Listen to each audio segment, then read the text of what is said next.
Welcome, ladies and gentlemen. I am your host, Ethan, and this is another episode of Roster United, episode 22.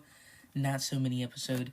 Today, ladies and gentlemen, we're going to go back and just review, now since I have a little bit more experience on some of the Marvel United expansions.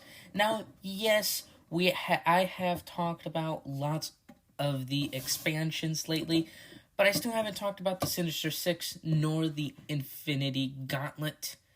And of course, now since I have a little bit more experience and I know a lot more about the game, I will be going back and reviewing the other expansions as well, like the Tales of Asgard, the Guardians of the Galaxy, Enter the Spider-Verse, Rise of the Black Panther, and more. I am super happy to talk about these expansions because this is what makes the game a lot better. Other than the promo box and, with all the villains and heroes that come in those, and that big expansion, you have these other mini expansions here. And, man, it's just, they're so cool, they're so fun. They have lots of great content as well as cool challenges to play, to challenge yourself and your friends. It's super cool. And I wanted to talk about every single expansion later, throughout the next couple of days. Every episode should be maybe around 10-15 minutes, and we're just going to be talking again. This might be a little longer just because I'm explaining this new series, but we're just going to go through every expansion, and there's 6 expansions, and we're just going to go see, what each one has, the characters, is it worth getting, and things like that. I hope you enjoy. So let's go into today's first box.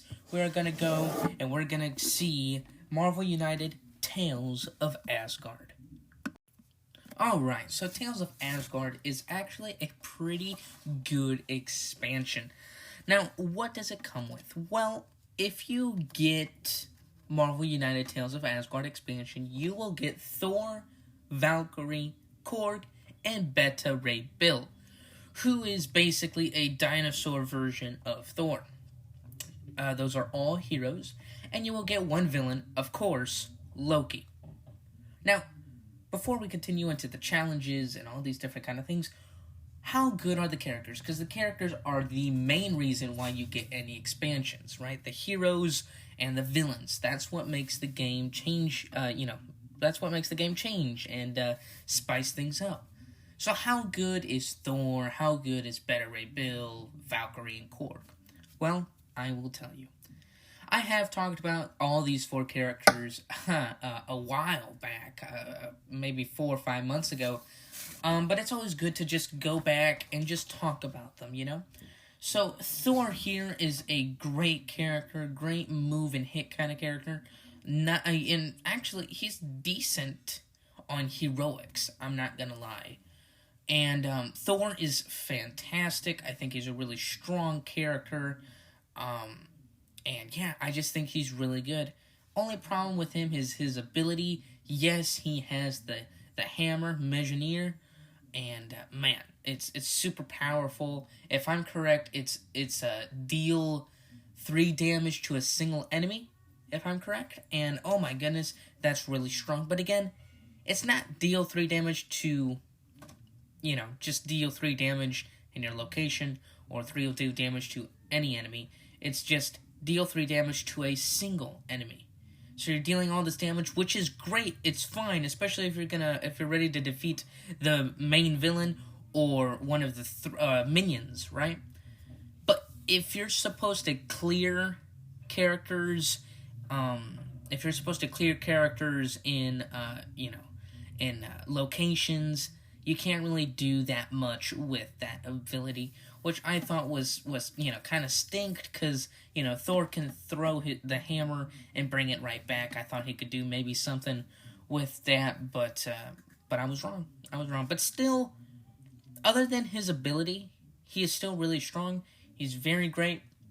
Very strong character, worth playing, actually. Next up, we have Better Ray Bill. Now, I switched the order here because Better Ray Bill, believe it or not, has the exact same stats as Thor. Yes, the exact same stats as Thor. Better Ray Bill has the same moves, the same hits, heroics, and wilds with Thor. But there is one big difference. Better Ray's ability. Now, if I'm correct, Better Ray's ability is just deal 2 hits and draw a card. I think. I don't have it out with me right now, but that's Better Ray Bill's power. Deal 2 hits, draw 1 card. You could do that 3 times, and your hand your hand limit is none in Marvel United. You can have as much hand limits, if it's possible. With Better Ray Bill, you can have up to 6 cards in your hand if you play it correctly.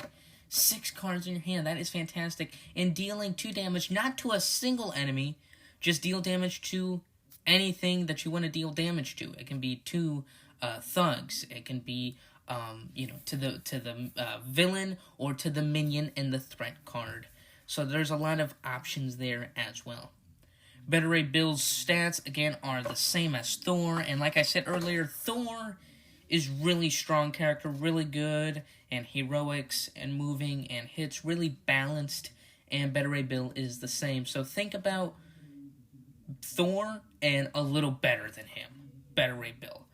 Thor, Better Ray Bill, 2 main attractions in this expansion. Now, what about the other 2 people? What about the other 2 characters in this expansion? Well, I'll tell you. You also have Valkyrie. Valkyrie's actually not a bad character as well. Valkyrie, she can move a lot as well as do lots of, what was it? I think it was lots of heroics as well. And she can do some hits. Now, her ability is where she can just move around in the, in the different locations, and I think that is really good. I like that ability. Valkyrie's nice and strong, very, very good character. One of my favorites, favorite underdogs, right? Because if you're picking a character in Marvel United, you might not always pick Valkyrie. You might not always pick Better Ray Bill. But these 2 characters, especially Valkyrie, is really good. Maybe not as strong as Better Ray Bill, but probably a little stronger than Thor. And, it's just my opinion, but man, it is fantastic. Love that character. Really, really good balance, in her stats. It's all good. Next up, you have the last character. This character is going to be really fast to talk about because I don't really like this character. This character might be one of the worst characters. Not the worst, as we've discussed last episode, my top, my least favorite heroes, 57 to 47. Korg wasn't on that list, but in the next episode, he will be. The only reason he wasn't in the worst was because of his ability, which was deal 2 hits in your location or in adjacent locations. I thought that's really good. You can split in your you can split in both adjacent locations. You can split in your location. I think that's really awesome. I really enjoy that. Better Ray Bill, Korg, really good character in that. In his ability is top notch. Honestly, his ability is probably one of the best abilities or power cards in the game. Love Korg and his ability, but his stats aren't that good is the problem. Korg has 2 many hits, not that many heroics, and not that much moves, which is no shocker. Usually in Marvel United, if you have a character that has lots of hits and a really good ability of hits, their moves and heroics aren't going to be that high in the count.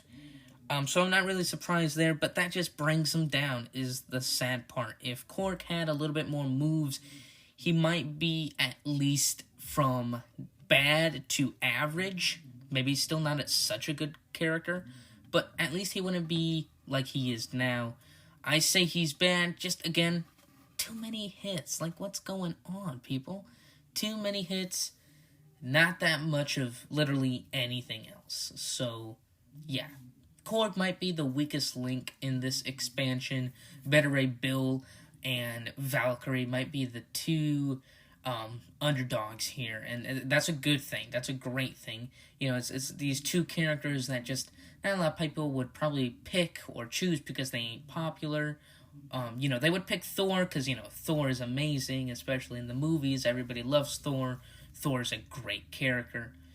But if you give Valkyrie and Beta Ray Bill a few chances, especially in Marvel United, the board game, you will love these two characters. They will be probably your favorite ones, probably the most played characters in this expansion. I know for me it is.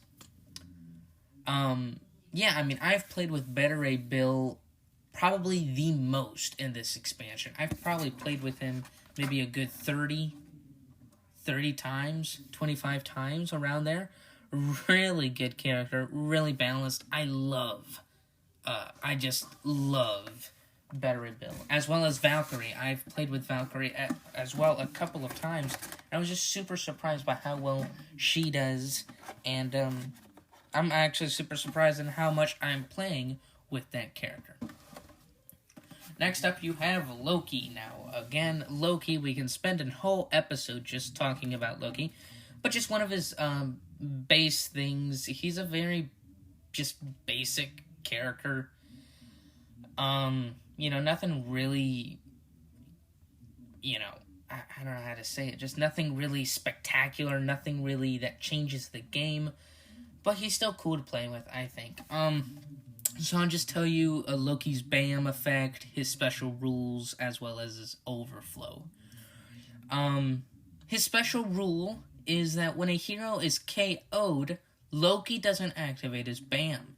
Instead, he draws another Master Plan card and adds it face down to the storyline. Again, this is a basic rule here for a villain. Basically, when a hero is KO'd, again, without playing a BAM, he will play one of his Master Plan cards face down to run through his deck. Because we know that if the deck runs out, the heroes lose. So he just wants to get your characters KO'd. He wants to get those heroes to be KO'd in order so he can go and speed up his Master Plan.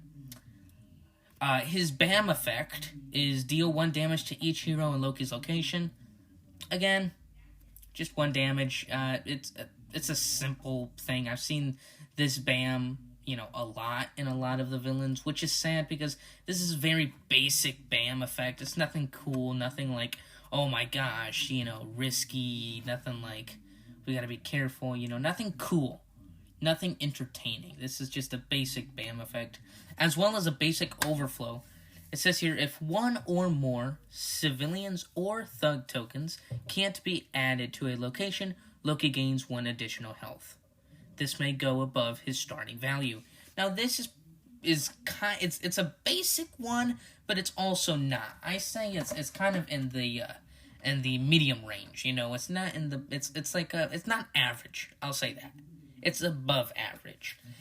Still not spectacular, but it's just above average.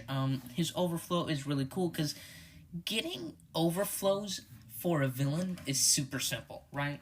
As we know what an overflow is, for those of you who don't, it's basically when you want to place civilians or thugs in a location, but you can't, right? And you overflow. There's just already the limit of civilians and thugs, and you just can't place no more. Well, Loki then gains 1 health, and this can be very bad because Loki can go up to, I mean, there's no limit in his health. So if he keeps overflowing, he's gonna go into 10 health, then 12, and then, you know, he's just gonna keep going higher and higher, unless if you clear that overflow. It's very important for that overflow. Really cool. It also spices things up as well. I do like his overflow, though. It just makes it a lot tougher, and, you know, yeah, it's just really cool. I love his overflow. Again, above average, not average, just above average, just right there. Well, ladies and gentlemen, actually, I'm so sorry, we're not done yet. No, we aren't done yet. Because we still have to do the challenge modes. The challenges. Basically, there is different modes to set up your game to do different challenges. Like, for example, in the original Marvel United copy and Marvel United X-Men, core boxes, you get these challenges where it says discard your double wild card, or discard your double wild card and your single wild card, which always comes with every character. Now, I usually play with this mode a lot. It's just a habit. It's just a habit what I do just to see how well that character is without using the wilds. That's how I know how much I can grade them and where they are overall. But anyway, I use that challenge a lot. Probably some of you who play the game might use that challenge just to make it more interesting and see if that character is just good or not. You know what I mean? But it's not just special setups for characters. It's also cool challenges and little mini games as well. For example, you have the Trader Challenge, which is the Tales of Asgard challenge. And this is how you play. The Trader Challenge can only be used in games of 3 or 4 players. So only 3 to 4 players can play using this Trader Challenge. Now, what is it? Well, the challenge secretly assigns one player the role of traitor, subtly working against the hero's objectives. Loyal heroes must earn each other's trust and seek to identify the traitor before they are revealed and openly joined the villain's side. During setup, give each one random face-down allegiance card. Remove one loyal card if playing with remove one loyal card if playing with only 3 players. 1 missed trust token and 1 wild token to use normally. This is for the setup. Then after the setup, after all this, players secretly look at their allegiance cards. Whoever gets the traitor card is the traitor, secretly working on the villain against the heroes. They only win if the other heroes lose. During the game, when taking their turn, a player can choose to play their hero card face down in the storyline in order to discard this mistrust token. Hero cards played face down have no effect, but the hero can still benefit from the symbols of the previous hero card on the storyline. As soon as the 2 missions have been completed, everyone simultaneously points their finger at the player they think is the traitor. Then, reveal their allegiance card. Each loyal player that correctly guessed who the traitor is gains a wild token. Any loyal heroes who still have their mistrust token immediately take damage until KO'd, unless they are currently invulnerable. The traitor player now removes their hero deck and game pieces from play. From now on, they will play as the villain. Each time the villain should play a master plan card, the traitor looks at the top 2 master plan cards instead, then place one of them in the storyline and puts the other in the bottom of the deck. If there is only one master plan card left, the traitor plays it directly. So we see here, very interesting. It's cool. So the traitor has 3 rounds basically to disguise themselves as a hero. Then after that,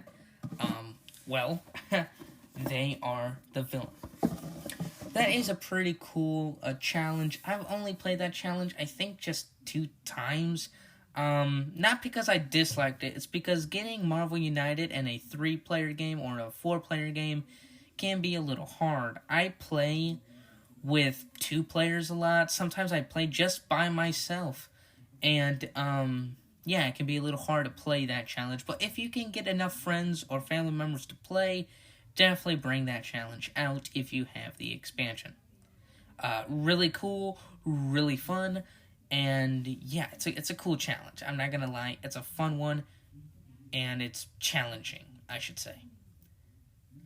Well, ladies and gentlemen, let's rate this box out of a five. Excuse me, and yeah, let's see this. So the Asgard Tales of Asgard expansion box for me is probably a I don't know, it's probably a 4 out of 5. The reason for this is because Loki is a cool character. Sure, maybe not a lot of spectacular things from that villain, but it's still really cool. Thor, Beta Ray Bill, Valkyrie, 3 out of the 4 characters are really gonna get played a lot. Korg, he will get played, but not as much as Valkyrie and the other 2 Thors as well. Again, Beta Ray Bill, Valkyrie, 2 great characters. Thor as well, a great character. You just have great characters to play with, and especially good combos for these characters. For example, setting up a Thor and Iron Man, or a Hulk with Beta Ray Bill, or a Captain Marvel with Valkyrie. That gives you some good combos in there that you can play, and you might, maybe win every single game against every single villain. Super fun, super good expansion. If you have it, well, I don't know if you'll agree with me if it's the best expansion. I don't think it is. I think there's another expansion in here that's a little better, but we'll just have to see and find out which one that is. Anyway, ladies and gentlemen, we just rated the Tales of Asgard a 4 out of 5. Really good expansion, and we've seen why. Again, ladies and gentlemen, if you haven't already listened to the other episodes or recent episodes, please do so. You can do it for free, literally for free. You don't have to pay a subscription. You don't have to do anything like that. You can listen for free on Spotify, Google Podcasts, or wherever you listen to your podcasts. I think we have just one special announcement before I go. I am currently working on a X-Men United episode for either later today or tomorrow or maybe even next week.